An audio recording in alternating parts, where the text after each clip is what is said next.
Hi students, நம்ம வந்துட்டு ஜியோகிராஃபில 3rd chapter hydrological cycle இந்த chapter பார்த்துட்டு இருக்கோம். ஸோ லாஸ்ட் கிளாஸில் பார்த்தீங்க அப்படின்னா ஹைட்ரலாஜிக்கல் சைக்கிளோட காம்பனண்ட்டில் செகண்ட் காம்பனண்ட் கண்டென்சேஷன் பார்த்தோம். ஸோ கண்டென்சேஷன்னா என்ன, அந்த கண்டென்சேஷன் இருக்கக்கூடிய டிஃப்ரெண்ட் ஃபார்ம்ஸ், அதாவது வந்துட்டு 5 ஃபார்ம்ஸ் பார்த்தோம். அதாவது dew, frost, fog, mist and clouds. So இந்த இந்த 5மே வந்துட்டு கண்டென்சேஷனோட ஃபார்ம்ஸு. ஸோ லாஸ்ட் கிளாஸில் வந்துட்டு கண்டென்சேஷன்னா என்ன, அந்த கண்டென்சேஷனோட ஃபார்ம்ஸ் என்னென்னு பார்த்தோம். ஸோ அதுக்கு முன்னாடி ப்ரீவியஸ் கிளாஸில் பார்த்தீங்கன்னா எவோப்போ டிரான்ஸ்பிரேஷன் அப்படின்னா என்னென்னு சொல்லி பார்த்தோம். இன்றைக்கி கிளாஸில் நம்ம என்ன பார்க்க போகிறோன்னா நெக்ஸ்ட் 3rd காம்பனண்ட், அதாவது ப்ரெசிபிட்டேஷன் அப்படின்னா என்ன, அந்த ப்ரெசிபிட்டேஷனில் இருக்கக்கூடிய ஃபார்ம்ஸ் வந்துட்டு இன்றைக்கி இந்த கிளாஸில் நம்ம பார்க்க போகிறோம். ஸோ பேஜ் நம்பர் 107 எடுத்துக்கோங்க. Precipitation refers to all forms of water that fall from clouds and reaches the earth's surface. So precipitation அப்படிங்கிறது வந்துட்டு வாட்டரோட எல்லா ஃபார்ம், அதாவது வந்துட்டு க்ளவுட்ஸ்லேருந்து க்ளவுட்ஸ்லேருந்து எர்த்தோட சர்ஃபேஸை ரீச் பண்ணக்கூடிய வாட்டர் ஃபார்மை தான் என்னென்னு சொல்லுவோம்னா precipitation அப்படின்னு சொல்லுவோம். So precipitation refers to all forms of water that fall from clouds and reaches the earth's surface. For the occurrence of precipitation, cloud droplets or ice crystals must grow heavy enough to fall through the air. So இந்த precipitation நடக்கணும் அப்படின்னா cloud droplet இல்லாட்டி ice crystals வந்துட்டு grow ஆகணும். எப்படின்னு பார்த்தீங்கன்னா அதுக்கு நல்லா அந்த ஏர் வழியாக அது வந்துட்டு மேலே க்ளவுட்ஸ்லேருந்து எர்த்தோட சர்ஃபேஸை ரீச் பண்ணுறோம், அந்த ஹெவி வரைக்கும் அது வந்துட்டு நல்லாவே வந்துட்டு க்ரோ ஆகணும் அப்படிங்கிறாங்க. when the droplets grow large in size they tend to fall. So அந்த ட்ராப்லெட்ஸ் க்ளவுடில் ஃபார்ம் ஆகக்கூடிய ட்ராப்லெட்ஸ் வந்துட்டு அதோட சைஸில் லார்ஜாக க்ரோ ஆச்சு அப்படின்னா அது வந்துட்டு கீழே விழ ஆரம்பிக்கும். while moving down by collecting some small droplets they become heavy enough to fall out of the cloud as raindrops. So அது வந்துட்டு கீழ் நோக்கி மூவ் ஆக அது பக்கத்தில் இருக்கக்கூடிய சின்ன சின்ன ட்ராப்லெட்ஸ் எல்லாம் கலெக்ட் பண்ணி ஒரு ஹெவியான ட்ராப்லெட்டாக மாறி அது க்ளவுட்ஸ் இருந்து ரெயின் ட்ராப்ஸாக கீழே விழும் அப்படிங்கிறாங்க. ஸோ ஹைட்ரலாஜிக்கல் சைக்கிளில் 3rd காம்பனண்ட் வந்துட்டு precipitation is nothing but it refers to all forms of water that fall from clouds and reaches the earth surface. So precipitation அப்படிங்கிறது வந்துட்டு க்ளவுடோட எல்லா ஃபார்ம்ஸ், அதாவது வந்துட்டு வாட்டரோட எல்லா ஃபார்ம்ஸ், அதாவது க்ளவுட்லேருந்து எர்த் சர்ஃபேஸை ரீச் பண்ணக்கூடிய வாட்டரோட எல்லா ஃபார்ம்ஸை தான் வந்துட்டு நம்ம precipitation அப்படின்னு சொல்கிறோம். So for precipitation occur, cloud droplets or ice crystals must grow heavy enough to fall through the air. When the droplets grow large in size they tend to fall. While moving down by collecting some droplets around them they become heavy enough to fall out of the cloud as raindrops. So இப்படி தான் வந்துட்டு precipitation அப்படிங்கிறது நடக்குது. Next பார்த்தீங்க அப்படின்னா இந்த precipitation-ஓட forms of precipitation. The form of precipitation in a region depends on the kind of weather or the climate of the region. So ப்ரெசிபிட்டேஷனோட ஃபார்ம் எதை டிபெண்ட் பண்ணி, ஒரு ரீஜனில் விழக்கூடிய அந்த ப்ரெசிபிட்டேஷன் ஃபார்ம் வந்துட்டு எதை டிபெண்ட் பண்ணி இருக்குன்னு பார்த்தீங்கன்னா அந்த ரீஜனில் இருக்கக்கூடிய வெதர் இல்லாட்டி கிளைமேட்டை வந்துட்டு டிபெண்ட் பண்ணி இருக்கும். The precipitation in the warmer parts of the world is always in the form of rain or drizzle. So warmer region, அதாவது வேர்ல்டில் இருக்கக்கூடிய எந்தெந்த ரீஜனில் வந்துட்டு ரொம்ப வார்மாக இருக்குதோ அங்கே எல்லாமே இந்த ப்ரெசிபிட்டேஷனோட ஃபார்ம் என்னவா இருக்குன்னு பார்த்தீங்கன்னா ரெயினாவோ இல்லாட்டி ட்ரிசிலாவோ தான் இருக்கும். In colder regions precipitation may fall as snow or ice. ஆனால் வந்துட்டு கோல்ட் ரீஜன்ஸ், வேர்ல்டில் இருக்கக்கூடிய கோல்ட் ரீஜன், நல்லா குளிராக இருக்கக்கூடிய இடங்களில் இந்த ப்ரெசிபிட்டேஷன் எந்த ஃபார்மில் இருக்குன்னு பார்த்தீங்கன்னா ஸ்னோ, அதாவது பனிமலைன்னு சொல்லுவாங்கள்ல, ஸ்னோவாவோ இல்லாட்டி ஐஸாவோ இருக்கும். Common types of precipitation are rain, sleet, freezing rain, hail and snow. So இந்த காமன் டைப்ஸ் ப்ரெசிபிட்டேஷனில் காமன் டைப்ஸ் என்னென்னு பார்த்தீங்கன்னா rain, sleet, freezing rain, hail and snow ஒன்று பற்றி பார்ப்போம். ஸோ ஃபார்ம்ஸ் ஆஃப் ப்ரெசிபிடேஷன் இருக்கும்போது அந்த ப்ரெசிபிடேஷனோட ஃபார்ம் எதை டிபெண்ட் பண்ணி இருக்கணும்னா அந்த பர்டிகுலர் ரீஜனோட வெதர் இல்லாட்டி கிளைமேட்டை டிபெண்ட் பண்ணி இருக்கும். ஸோ அந்த வார்மர் வேர்ல்டில் இருக்கக்கூடிய சில பார்ட்ஸில் வந்துட்டு வார்மர் ரீஜனாக இருந்துச்சு அப்படின்னா அங்கே மோஸ்ட்டாக வந்துட்டு அந்த ப்ரெசிபிடேஷன் என்ன ஃபார்மில் இருக்குன்னு பார்த்தீங்கன்னா ரெயின் ட்ராப்ஸ் ஃபார்மில் தான் இருக்கும். கோல்டர் ரீஜன்ஸில் பார்க்கும்போது ப்ரெசிபிடேஷன் என்ன ஃபார்மில் இருக்குன்னு பார்த்தீங்கன்னா ஸ்னோவாவோ இல்லை ஐஸாவோ இருக்கும்.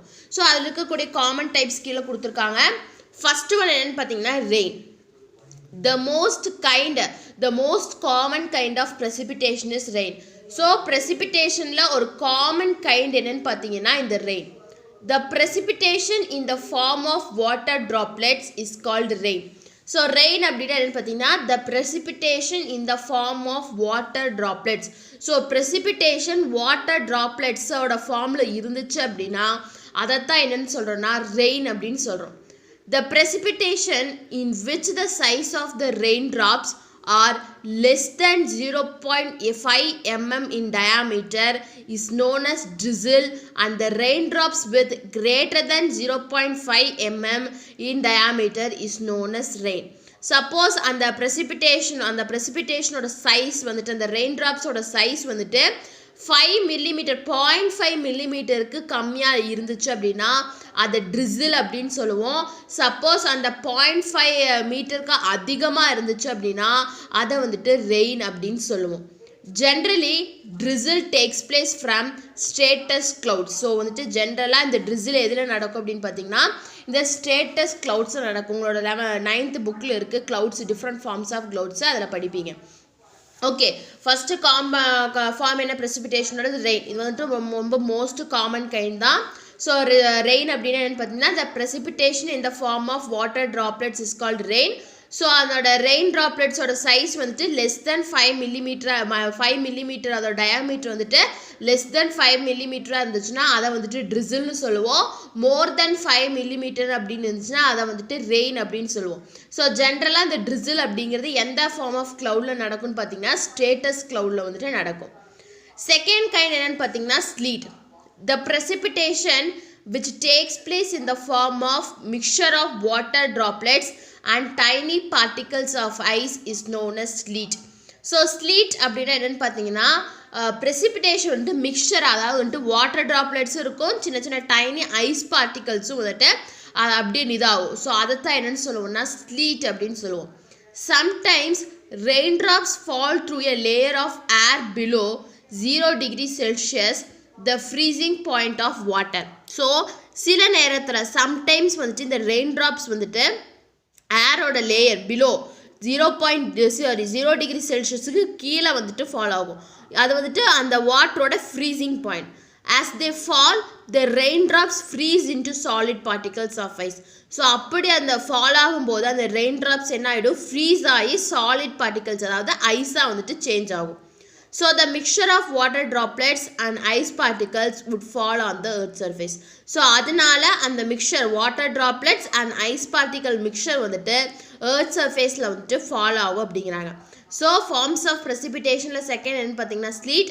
Sleet is nothing but it is the mixture of water droplets and tiny particles of ice is known as sleet. So இது மட்டும் நல்லா தெரிஞ்சுக்கோங்க.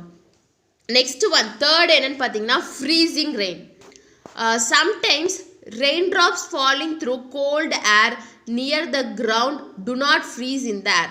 ஸோ சம்டைம்ஸ் பார்த்திங்கன்னா இந்த ரெயின் ட்ராப்ஸ் எப்படி ஃபாலோ ஆகும்னா கோல்டு ஏர், நல்லா குளிர் காற்று மூலயமா கிரவுண்ட் ரீஜனுக்கு பக்கத்துலேயே இதாகும், ஆனால் ஃப்ரீஸ் ஆகாது. Instead the rain drops freeze when they touch a cold surface. So இன்ஸ்டெட்டாக அது வந்துட்டு ஃப்ரீஸ் ஆகாமல் ஏதாச்சும் சப்போஸ் ஏதாச்சும் கோல்டு சர்ஃபேஸ் மேலே பட்டுச்சு அப்படின்னா அது வந்துட்டு ஃப்ரீஸ் ஆகிடும். ஒரு ஆப்ஜெக்ட் மேலே பட்டோடனே அது வந்துட்டு ஃப்ரீஸ் ஆகும். ஸோ அதை தான் வந்துட்டு ஃப்ரீசிங் ரெயின்னு சொல்லுவாங்க. அதான் சொல்கிறாங்க this is called freezing rain. அந்த drops of water are usually greater than 0.5 mm in diameter. So இதைத்தான் ஃப்ரீசிங் ரெயின்னு சொல்லுவோம். அந்த ட்ராப்ஸ் அந்த வாட்டர் ட்ராப்ஸோட டயாமீட்டர் எவ்வளோ இருக்குன்னு பார்த்தீங்கன்னா மோர் தென், அதாவது கிரேட்டர் தென் 0.5 mm வந்துட்டு இருக்கும். ஸோ ப்ரெசிபிடேஷனில் தேர்ட் ஃபார்ம் என்னென்னு பார்த்தீங்கன்னா ஃப்ரீசிங் ரெயின். ஸோ சில நேரத்தில் இந்த ரெயின் ட்ராப்ஸ் வந்துட்டு கோல்டு ஏர் மூலிமா ஃபால் ஆகும்போது அது ஃப்ரீஸ் ஆகாது, ஆனால் வந்துட்டு ஒரு ஆப்ஜெக்டை போய் ஒரு கோல்டு சர்ஃபேஸை போய் அது டச் ஆனோடனே அது ஃப்ரீஸ் ஆகிடும். அதைத்தான் வந்துட்டு ஃப்ரீசிங் ரெயின் அப்படின்னு சொல்கிறோம். ஸோ அந்த ஃப்ரீசிங் ரெயின் அந்த வாட்டரோட டயாமீட்டர் எவ்வளோ இருக்குன்னு பார்த்தீங்கன்னா 0.5 mm வந்துட்டு இருக்கும். ஸோ நெக்ஸ்ட் ஃபோர்த் ஃபார்ம் என்னென்னு பார்த்தீங்கன்னா hail. The precipitation which consists of round pellets of ice which are larger than 5 mm in diameter is called hail or hailstone. So இதில் என்னென்னு பார்த்தீங்கன்னா ரவுண்ட் பெல்லட்ஸ், அதாவது வந்துட்டு பால் மாதிரி ஐஸ் வந்துட்டு இருக்கும். ஸோ அதோட சைஸ் எவ்வளோ இருக்குன்னு பார்த்தீங்கன்னா கிரேட்டர் தென் 5 mm, அதோட டயாமீட்டர் வந்துட்டு கிரேட்டர் தென் 5 mm இருக்கும். ஸோ அதைத்தான் என்னென்னு சொல்லணும்னா ஹெயில் ஆர் ஹெயில் ஸ்டோன்ஸ் அப்படின்னு சொல்லுவோம். Hail forms only cumulonimbus clouds during thunderstorms. So இந்த ஹெயில் எப்போ ஃபார்ம் ஆகும்னு பார்த்தீங்கன்னா எங்கே ஃபார்ம் ஆகும்னு பார்த்தீங்கன்னா cumulonimbus cloudsல வந்துட்டு thunderstorms, அதாவது இடி மின்னல் அடிக்கிறதுல அப்போ தான் வந்துட்டு இது வந்துட்டு ஃபார்ம் ஆகும். A hailstone starts as an ice pellet inside a cold region of a cloud. So first இந்த ஹெயில்ஸ்டோன் என்னவா ஸ்டார்ட் ஆகணும், ஒரு ஐஸ் பெல்லட், அதாவது ஐஸ் பால் மாதிரி தான் ஸ்டார்ட் ஆகும் கோல்ட் ரீஜனில். Strong updrafts in the cloud carry the hailstone up and down through the cold region many times. So ஸ்ட்ராங்கான அப்டிராஃப்ட் வருது அப்படின்னா ஒரு கோல்டு ரீஜனில், அப்போ வந்து இந்த அப் அண்ட் டவுன் இந்த ஹெயில்ஸ்டோன் வந்துட்டு இதாகும் அப்படின்னு சொல்கிறாங்க. ஸோ இதான் வந்துட்டு hail. Next last fifth one என்னென்னு பார்த்தீங்கன்னா ஸ்னோனா தெரியும், பனிப்பொழிவு. இப்போ ஜம்மு அண்ட் காஷ்மீர்லாம் இருக்குல்ல பனிப்பொழிவு அப்படின்னு சொல்கிறாங்களே, ஸோ அதான் வந்துட்டு அப்படியே அந்த ரெயினே வந்துட்டு பனிக்கட்டி மாதிரி அப்படியே பனி மாதிரி பொழியும், அதுதான் வந்துட்டு ஸ்னோ அப்படின்னு சொல்லுவாங்க. Often water vapor in a cloud is converted directly into snow pieces due to lowering of temperature. So அந்த க்ளவுடில் இருக்கக்கூடிய வாட்டர் என்னவா டேரெக்டாக கன்வெர்ட் ஆயிரும்னா ஸ்னோ பீசஸ், அதாவது பனித்துளிகளாக வந்துட்டு அது கன்வெர்ட் ஆயிரும். எதனாலனா டெம்பரேச்சர் லோ ஆகிறனால. டெம்பரேச்சர் ஒரு கரெக்ட் டெம்பரேச்சர் இருந்தால் தான் அந்த வாட்டர் வேப்பர் வந்துட்டு லிக்விடாக கன்வெர்ட் ஆகும், அதாவது வந்துட்டு வாட்டர் ட்ராப்லெட்ஸாக வரும். ஆனால் லோ டெம்பரேச்சர் இருக்க ஒரு இடத்துல அப்படின்னா அது டேரெக்டாக என்னவா கன்வெர்ட் ஆயிடும்னு பார்த்தீங்கன்னா இந்த ஸ்னோ பீசஸ், அதாவது பனித்துளிகளாக வந்துட்டு கன்வெர்ட் ஆயிடும். It appears like a powdery mass of ice. இது எப்படி இருக்குன்னா ஒரு பவுட்ரி மாஸ் மாதிரி இருக்கும் பாருங்கள், இதுதான் வந்துட்டு ஸ்னோ. இது அப்படியே பவுட்ரு மாதிரி இருக்கும். The precipitation in the form of powdery mass of ice is known as snowfall. So அதைத்தான் என்னென்னு சொல்லுவோம்னா snowfall அப்படின்னு சொல்லுவோம். It is common in polar and high mountainous regions. So இது எங்கே காமனாக இருக்குன்னு பார்த்தீங்கன்னா மவுண்டைன் ரீஜன்ஸ் அண்ட் போலார் ரீஜன்ஸில் வந்துட்டு இது காமனாக இருக்குது. ஸோ இதான் வந்துட்டு ஃபிஃப்த் ஒன். ஸோ இப்போ பிக்சரில் பாருங்கள், இந்த first one rain, second one slit பாருங்கள், இதான் வந்துட்டு ஃப்ரீசிங் ரெயின். அதாவது வந்துட்டு ஒரு ஆப்ஜெக்ட் மேலே அது வந்தோடனே அது ஃப்ரீஸ் ஆகிடும், அதான் வந்துட்டு ஃப்ரீசிங் ரெயின். இதான் ஹெயில், அதாவது வந்துட்டு அந்த ஹெயில் ஸ்டோன்ஸ்னு சொன்னோம்ல அது. நெக்ஸ்ட் இது ஸ்னோ. ஸோ இதான் வந்துட்டு different forms of precipitation. So நம்ம இன்றைக்கி கிளாஸில் பார்த்தீங்கன்னா ப்ரெசிபிடேஷனோட டிஃப்ரெண்ட் ஃபார்ம்ஸ் பார்த்தோம். ஃபஸ்ட்டு ப்ரெசிபிடேஷன்னா என்ன, அந்த ப்ரெசிபிடேஷனோட டிஃப்ரெண்ட் ஃபார்ம்ஸ் என்னென்னு பார்த்தோம். Rain, sleet, freezing rain, hail and snow பார்த்தோம். நெக்ஸ்ட் கிளாஸில் நெக்ஸ்ட்டு காம்பனண்ட், அதாவது இன்ஃபில்ட்ரேஷன் அண்ட் ரன் ஆஃப் வந்துட்டு infiltration, percolation and run off, இந்த த்ரீயும் வந்துட்டு நம்ம நெக்ஸ்ட் கிளாஸில் பார்க்கலாம். ஸோ இன்றைக்கி கிளாஸில் ஏதாச்சும் டவுட் இருந்துச்சு அப்படின்னா கமெண்ட் பண்ணுங்கள். இந்த வீடியோ கிளாஸ் பிடிச்சிருந்தா லைக் பண்ணுங்கள், ஷேர் பண்ணுங்கள், சப்ஸ்கிரைப் பண்ணுங்கள். தேங்க்யூ.